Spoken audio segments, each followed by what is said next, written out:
Hello everyone, నేను మీకు ఈ వీడియోలో ఒక మంచి హెయిర్ ఆయిల్ చూపించబోతున్నాను. దీనిని మనం గుంటగలగరాకుతోటి తయారు చేసుకుంటున్నాము. మీకు తెలుసు కదా, గుంటగలగరాకు వల్ల ఎన్ని యూజెస్ ఉంటాయో. హెయిర్ గ్రోత్ని ప్రమోట్ చేస్తుంది, బాగా హెయిర్ ఫాల్ని కంట్రోల్ చేస్తుంది. అదేవిధంగా మనం దీంట్లో వాడే ఇంగ్రీడియంట్స్ డాండ్రఫ్ని కూడా కంట్రోల్ చేస్తాయి. ముందుగా మనం ఇంగ్రీడియంట్స్ని చూద్దాం. ఇక్కడ నేను చూపిస్తున్నటువంటి ఇంగ్రీడియంట్స్లో మీ దగ్గర ఏదైనా మిస్ అయినా పర్వాలేదు, ఉన్న వాటితోటే చేసుకోండి. ఇక్కడ నేను రెగ్యులర్గా యూస్ చేసేవన్నీ లేవు, అయినప్పటికీ నేను ఆయిల్ని ప్రిపేర్ చేస్తున్నాను.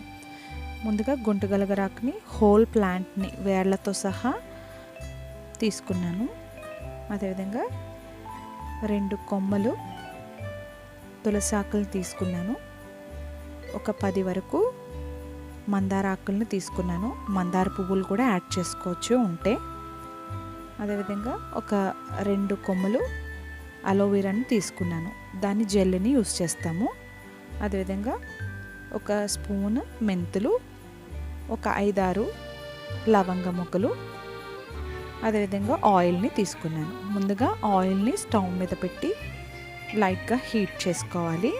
హీట్ అవుతున్నటువంటి ఆయిల్లో మనం ముందుగా పక్కకు పెట్టుకున్నటువంటి ఇంగ్రీడియంట్స్ని అన్నిటిని ఒకదాని తర్వాత ఒకటి యాడ్ చేసుకోవాలి.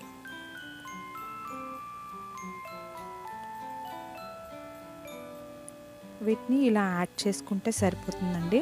వీటిని కొంతమంది గ్రైండ్ చేసి పేస్ట్ వేస్తారు.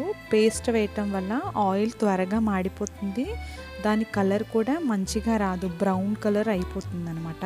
మనం ఈ విధంగా తయారు చేసుకోవడం వల్ల చక్కగా గ్రీనిష్ ఎల్లోగా గోల్డెన్ కలర్ లాగా వస్తుంది. ఆయిల్ అనేది చాలా బాగుంటుంది చూడటానికి కూడా. అదే పేస్ట్ చేసి వేయటం వల్ల మనకి ఆ కలర్ అనేది ఉండదన్నమాట. అన్నీ యాడ్ చేసుకున్నాక ఆఖరిన అలోవెరా జెల్ అనేది నేను యాడ్ చేసుకున్నాను. తర్వాత ఒకసారి అన్నిటినీ కలుపుకున్నాను. ఒక 20 మినిట్స్ తర్వాత చూస్తే నా ఆయిల్ అనేది ఈ రకంగా ఉంది. ఆకులన్నీ కూడా కొంచెం వేగిపోయాయి.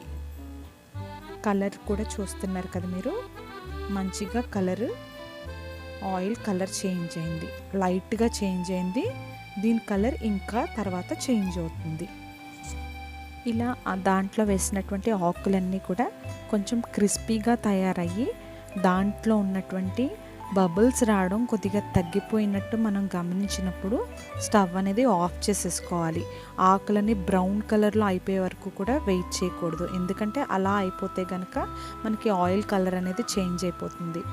మనం స్టవ్ ఆఫ్ చేసేసిన తర్వాత కూడా ఆయిల్లో ఉన్నటువంటి హీట్ ఆకుల్ని ఇంకా ఫ్రై చేస్తూ ఉంటుంది. కాబట్టి ఇలా లైట్గా క్రిస్పీగా అయినప్పుడు స్టవ్ ఆఫ్ చేసేసుకోవాలి. స్టవ్ ఆఫ్ చేసేసినప్పటికీ ఇంకా చూసారు కదా, ఇంకా అవి ఆకులు అనేవి ఎలా ఫ్రై అవుతున్నాయో. దీనిని మనం ఓవర్ నైట్ పక్కన ఉంచేసుకోవాలి, మూత పెట్టకూడదు.